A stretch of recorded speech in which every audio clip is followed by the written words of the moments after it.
Today we are going to take a look at how magic can help you to make your investment decisions. Hello and welcome. My name is Peter B. and I welcome you here at My First Million, where we are achieving our financial goals together. So as said in the introduction, we are making use of magic to make an investment decision in today's video.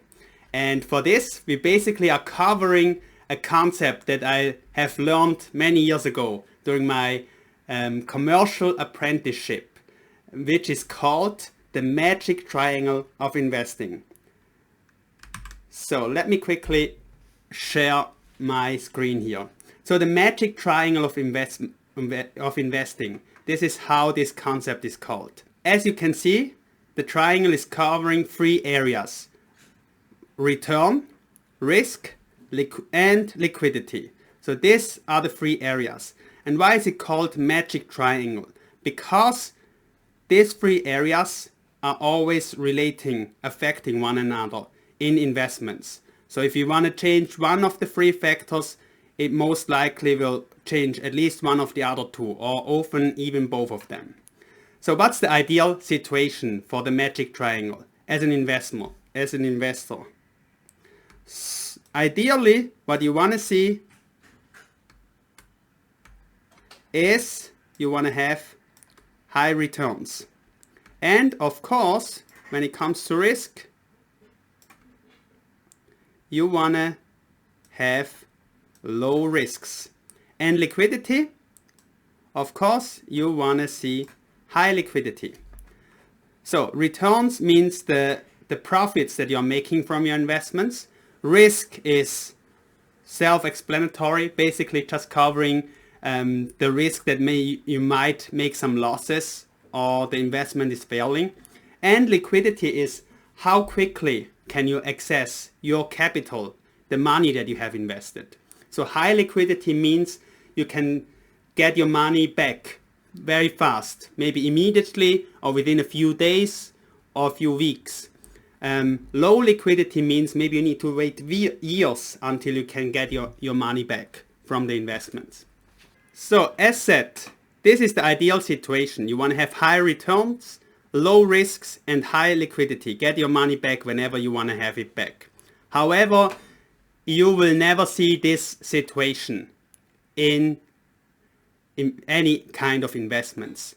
You need to sacrifice at least one or two areas in order to improve another area. So what does this mean? So if your main goal is high returns, this would mean you either need to also take high risks, or you need to give up the ability of liquidity, so have lower liquidity. So maybe you need to give the money for a longer period of time. Or if you just want to maximize for return, then most likely you need to go in a lot of risks and have very low liquidity. So this is how you can get high returns. So it somehow always balances out. One is affecting the other two. Let's take a look at the other scenario. Let's say you're very risk averse and you don't want to take any risks at all. What will be the result? On one side, for liquidity, if you're very risk averse, you want to make sure that you have high liquidity, that you can access your money, your investments whenever you want. On the other side, however, with high liquidity and low risk, this means your return will go down. And exactly the same would happen if your main purpose is high liquidity of an investment. Then this usually means that your investment risks is also lower, but the results that you're getting are also lower. So it's always a balance between the three. For every investment that you are taking in the future, you need to take these three factors of the magic triangle into consideration. How much return you want to get out of the investments? How much risks are you willing to take? How soon you need to take them? You need to have access to the money. For instance, if you have a long-term horizon, you can plan for maybe in retirement. But if maybe next year you need to buy a new car with this money, you don't have a long-term horizon, and you need to take care of the liquidity. So for each investment that you're making, you need to balance out what's the ideal approach for your money situation. And you need to take into consideration, when do you need the money, what returns do you need, and also especially what risks are you willing to take.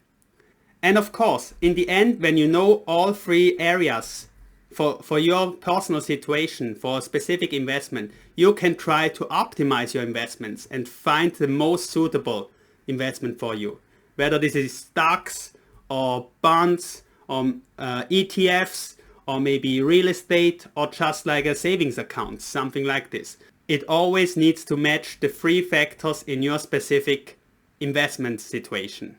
Please share with us in the comments below, how are you dealing with these three factors when it comes to your personal investment decisions. Thanks a lot for joining me today. I look forward to see you in the next video, and especially I look forward to see you winning financially.